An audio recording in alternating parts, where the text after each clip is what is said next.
আসসালামু আলাইকুম ওয়া রাহমাতুল্লাহ। অনেকেই প্রশ্ন করতেছেন যে প্রিলিমিনারি টু মাস্টার্স প্রাইভেটের ভর্তি কার্যক্রম কবে শুরু হবে এবং আপনারা কবে আবেদন করতে পারবেন, কবে ভর্তি হতে পারবেন এবং কবে আপনার ক্লাস শুরু হবে। তো সুপ্রিয় সকল ভিউয়ার্স, আজকের ভিডিওতে ওইটাই জানাবো। সো দেখেন, সর্বপ্রথম 21-22 শিক্ষাবর্ষে প্রিলিমিনারি টু মাস্টার্স নিয়মিত ভর্তি কার্যক্রমের কিন্তু আবেদন শেষ হয়েছে এবং তাদেরকে প্রথম মেধা তালিকার কিন্তু রেজাল্ট প্রকাশ করা হয়েছে আপনার 13 জুন 2024 তারিখে। তো 13 জুন থেকে আজকে 9 জুলাই পর্যন্ত নিয়মিত যে ভর্তি চলতেছে প্রিলিমিনারি টু মাস্টার্সের, তো তাদের অন্য কোনো কার্যক্রম হয় নাই।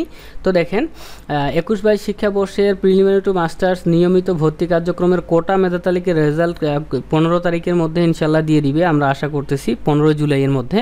এবং আপনাদের 20 থেকে 22 জুলাইয়ের মধ্যে কিন্তু প্রথম যে রিলিজ স্লিপে 3টি নতুন কলেজে আবেদন শুরু হবে এবং ওই আবেদনটি যখন শেষ হবে তার 5 দিন পরে কিন্তু রেজাল্ট দিবে। তো আমরা আশা করতে পারি এই জুলাই মাসে কোনোভাবেই আপনাদের যে প্রিলিমিনারি টু মাস্টার্স প্রাইভেটের ভর্তি আবেদন করা সম্ভব না।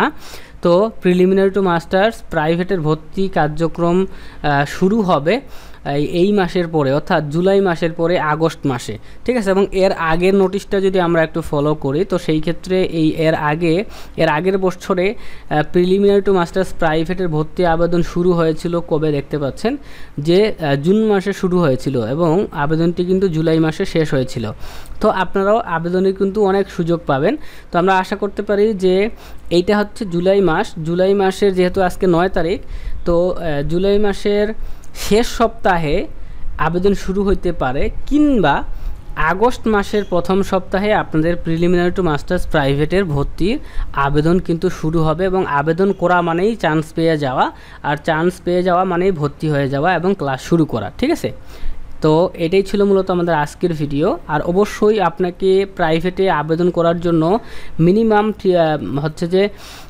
16 থেকে 21 সাল পর্যন্ত ডিগ্রি পাস থাকতে হবে এবং 2.25 পয়েন্ট যদি আপনি পান তাহলেই আবেদন করতে পারবেন। আল্লাহ হাফেজ।